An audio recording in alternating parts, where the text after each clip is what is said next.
Hey, 42 here. History is full of monsters. Adolf Hitler, Joseph Stalin, and the bloke who invented squirty cheese. If it's your life goal to be the world's biggest see you next Tuesday, there's some pretty stiff competition. So, when you earn yourself the epithet, the wickedest man in the world, you know you've been a really naughty boy. But the man who did have that nickname, Aleister Crowley, never cared too much about public opinion. The year was 1875, and Queen Victoria had wedged her ample frame firmly onto the English throne when, like many of history's greatest villains, Crowley was born in a rather smart townhouse in Royal Leamington Spa.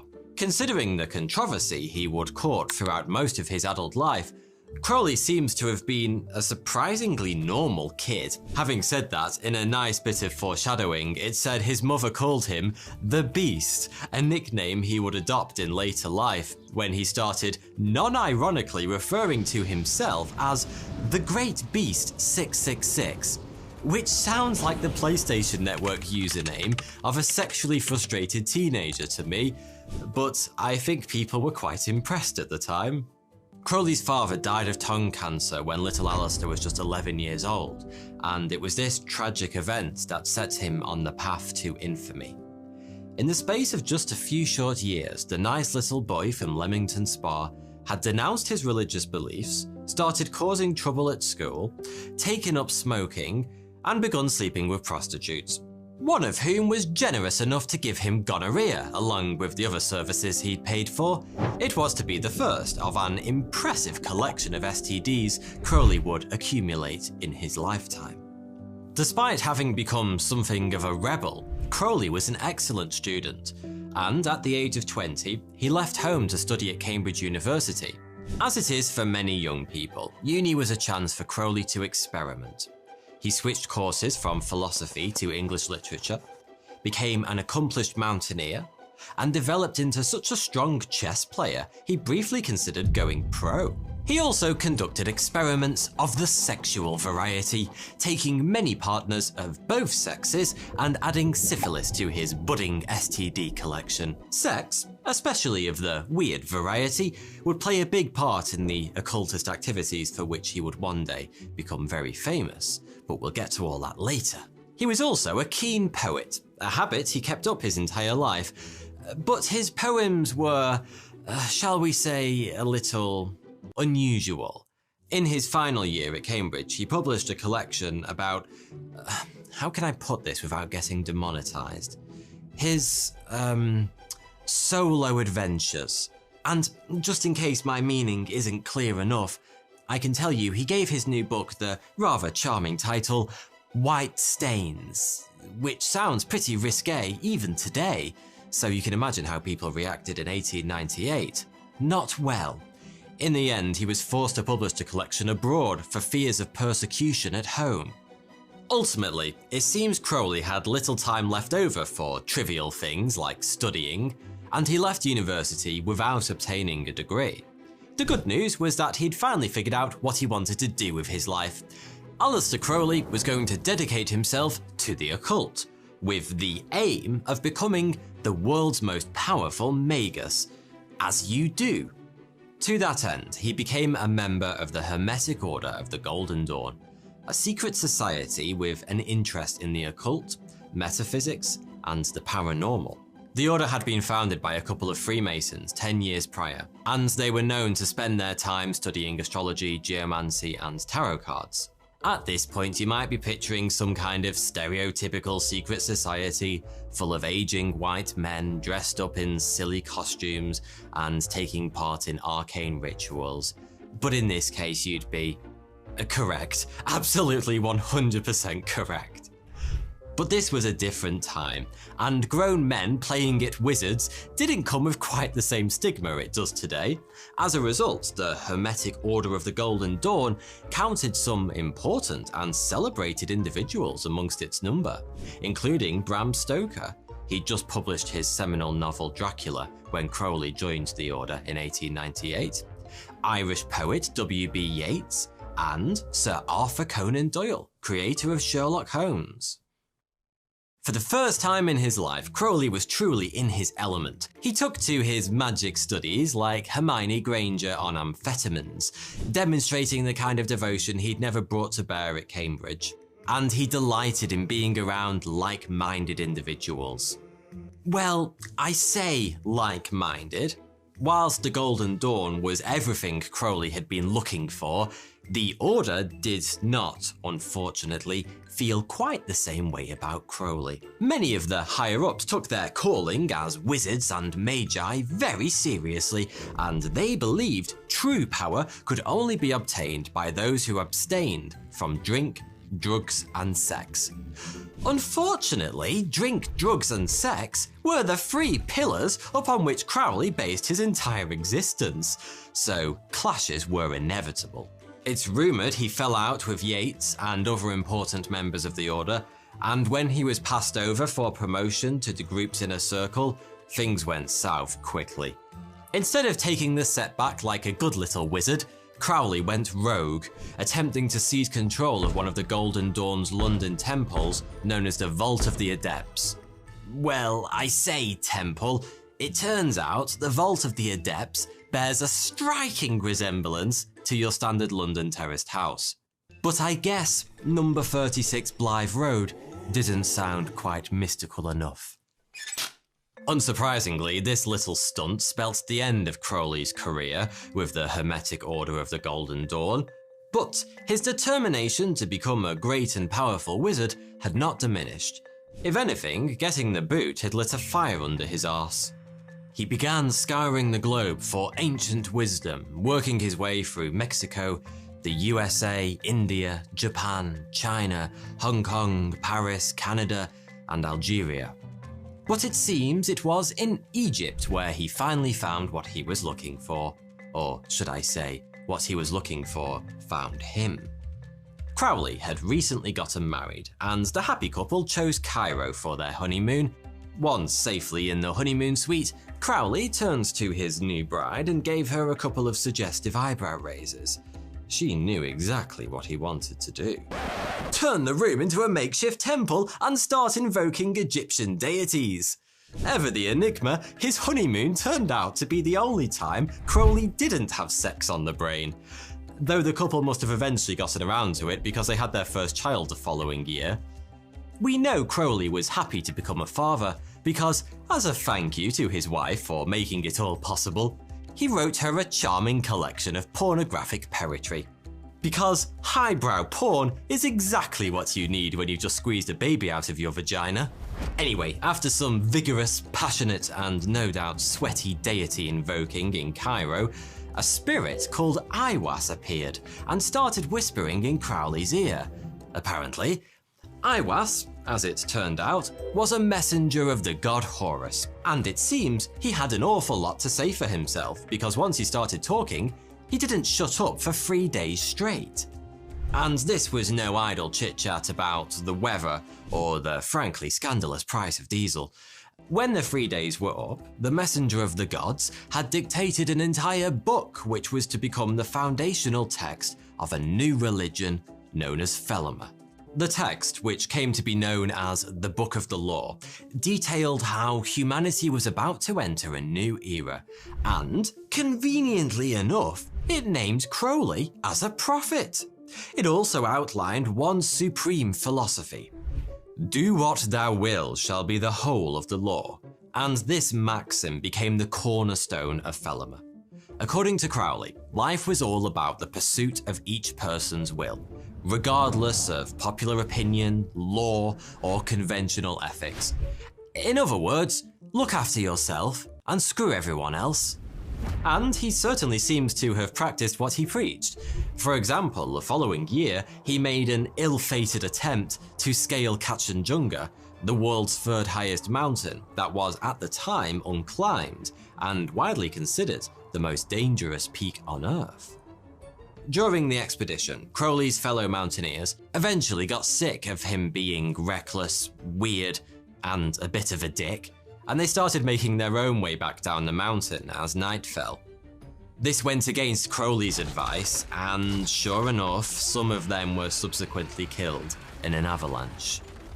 But rather than show concern for his fellow mountaineers, or even settling for a simple "I told you so," Crowley is reported to have completely ignored the survivors' cries for help in favour of chilling out in his tent. What a guy. By 1920, Crowley was making plans to move to the Italian island of Sicily to establish a new headquarters for his religion. It would become known as the Abbey of Felema, and a lot of freaky things went on there, though almost all of them involved sex and drugs in one form or another. You see, Crowley was a firm believer in something he called sex magic, which he spelt with a K to make sure nobody mixed it up with the boring old PG-13 magic you get at children's parties. Sex magic is an extremely complicated belief system that requires many years of study to even begin to understand, and a lifetime to master. But I think I've managed to figure out the gist. It's a flimsy excuse to convince people to have sex with you. Basically, if Crowley thought you were hot, there was a good chance Aiwass, messenger of Horus, was about to appear in a drug-fueled vision to demand an immediate orgy. As ridiculous as this premise was, it seems Crowley truly was a master of convincing men, women, and according to some rumours, animals, that his wand really was magical, because he practiced this brand of sex magic all over the world, and with countless partners and things. As for the drugs, Crowley is said to have done so much cocaine at his abbey, his navel cavity began to erode. It's actually quite surprising he found the time, considering how much heroin he was doing. He was also rather partial to a bit of opium. He was a big fan of hashish as an aid to mysticism, and was known to offer punch spiked with peyote at get-togethers with his followers, just to make sure everyone thought a bunch of weird occult stuff had happened, even though all they'd been doing was sitting on the sofa giggling. Anyway, it was all going swimmingly at the Abbey until 1923, when one of Crowley's followers died after drinking water from a polluted stream. The man's wife immediately returned to London, where she sold her story to the press. As well as the unfortunate death of her husband, she spoke of terrible conditions at the Abbey of the Phelemites, which sounded quite grand, but was actually a small cottage covered in animal feces. She told of strange rituals being performed in the dead of night. She also confessed she'd been forced to drink the blood of a sacrificed cat on Crowley's orders, and that she and other Thelema acolytes were required to cut themselves with razor blades every time they used the pronoun I. And you thought being careful with which pronouns you used was a 21st century thing. The British press had a field day, and it was here that Crowley was branded with the title that will come to define him for the rest of his days: the wickedest man in the world. The negative press was so bad that Mussolini, the power in Italy at the time, had Crowley forcibly deported. You know you're having a public relations crisis when Mussolini doesn't want anything to do with you. Mind you, this wouldn't be the only time Crowley was thrown out of the country. He'd already been forced to leave India after shooting 2 muggers, and in later life he'd be told to leave France on account of his reputation for debauchery and occultism. So yeah, he was about as popular in the queue for immigration as COVID. But the rough ride Crowley got in the British press didn't only stem from stories of death and depravity at the Abbey of Felema, nor from the fact he was bisexual — homosexuality was illegal at the time — or his drug use. No, what really got Crowley in the bad books was his support for the Germans during the First World War, when he regularly wrote for pro-German propagandist publications like The Fatherland. As you can probably imagine, he was vilified back home in Blighty, but as it turned out, Crowley was actually one of the good guys, at least in this case. You see, he'd infiltrated German operations so he could actively work against them, and his overblown hyperbolic rants in The Fatherland were carefully designed to make the publication a laughingstock. Aleister Crowley, Grand Magus and Dark Wizard, had also been working as a double agent for the British Intelligence Service in his spare time. Perhaps considering all the crap he took from the First World War, by the time the Second World War broke out, Crowley had decided to nail his colours firmly to the mast. He branded Hitler a black magician and wrote to the Naval Intelligence Division offering his services in the fight against the Nazis. On this occasion, they declined, but Crowley maintained close ties with a variety of writers in the intelligence community, including Dennis Wheatley, Roald Dahl, and Ian Fleming. He must have had quite an impression on Ian Fleming in particular, as the celebrated writer not only based the James Bond villain Le Chiffre on Crowley, but Crowley was also Fleming's first choice to interrogate a cult-obsessed Nazi, Rudolf Hess, when he was captured in Scotland. Despite not having much to do during the Second World War, Crowley claimed to have made his mark by coming up with the V for Victory sign used by Winston Churchill, believing it would be a powerful magical symbol to counteract a swastika. Whether or not he anticipated its modern-day usage, a handy way to say F you when someone cuts you up on the motorway, is unknown. Crowley eventually died in 1947, aged 72, in poverty, obscurity, and no doubt significantly less sexually active than he was in his prime. After all, there can't be too many women, or men, who are turned on by the heroin-addicted skeleton look. Despite his controversial life, Crowley's influence on occultism and pop culture can't be overstated. His pet religion, Thelema, is still very much alive today, and its followers believe Crowley to have been a great prophet. Just as Aiwass claimed back in Egypt, L. Ron Hubbard was once a dedicated Thelemite, and it's probably no coincidence he ended up following in his mentor's footsteps in discovering his own religion, Scientology. But it's perhaps in the world of music that Crowley is most fondly remembered, which probably shouldn't come as a surprise. After all, he may have been a black magician and an occultist, but on a steady diet of sex, drugs, and, well, more sex and drugs, he truly lived like a rock star. He became an icon for the hippie movement in the 60s and 70s, and he was name-checked in the work of some of the biggest bands in history. His mugshot made the cut on what might be the most famous album cover of all time, the Beatles' Sgt. Pepper's Lonely Hearts Club Band. And he cropped up in songs by the likes of Led Zeppelin, David Bowie, Ozzy Osbourne, and the Red Hot Chili Peppers. Zeppelin's Robert Plant was so obsessed with Crowley, he even bought his old house. Whatever Crowley got up to during his highly unconventional life, he not only had an indirect influence on those more anti-authoritarian parts of pop culture, the beat poets, rock and roll, and punk, but also on things like sexual liberation.